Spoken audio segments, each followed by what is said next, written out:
Language is at the heart of learning. Language is the core of education systems. It's a reflection of our heritage, our beliefs, and our unique experience.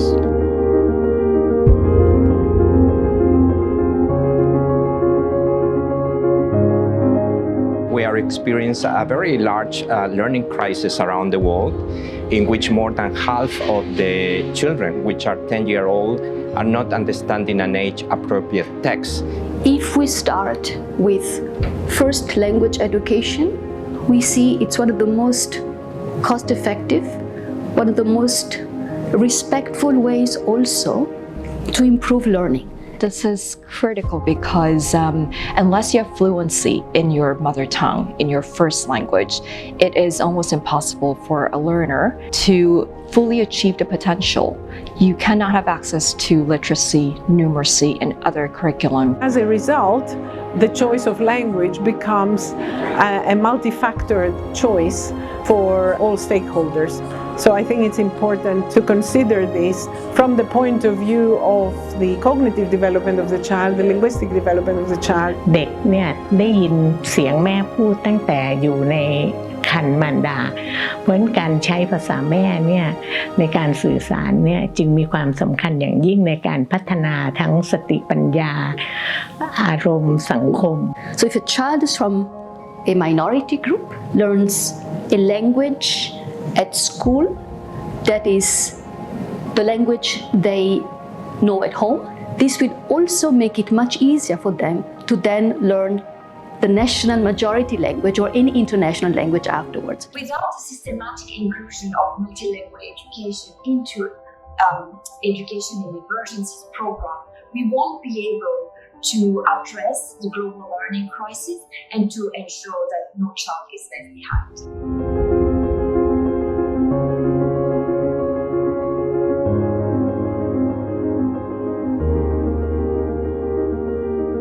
This conference series has a remarkable track record. When we bring these participants together, what we actually see is really an energy and synergy to collaborate and to have our commitments together. And the exchange of views is really critical to the work that we want to achieve. I think this conference opens up very nice avenues for further negotiations between academics, policymakers, educators in looking at actual ways of implementing what we know is right, which is the mother tongue-based multilingual education.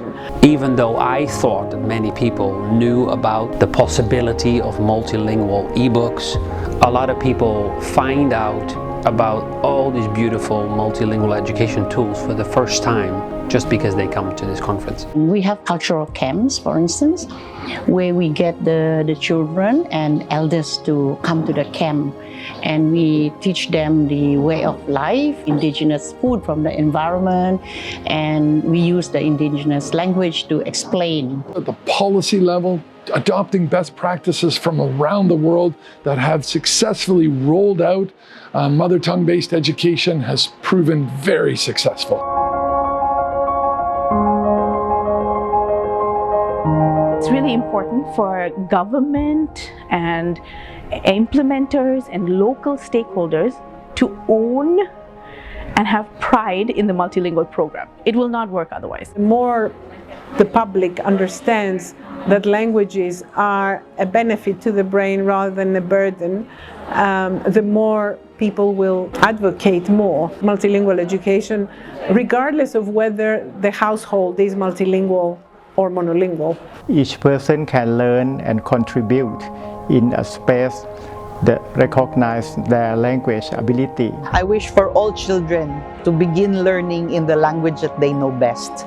And if they transition to other languages, then they have a very strong fundamental language to rely on. That's my vision. I would like to see first language-based multilingual education be mainstreamed into Sustainable Development Goal 4. Without first language-based multilingual education, it will be impossible to achieve SDGs, and we are in 2023 at the midpoint of the 2030 agenda.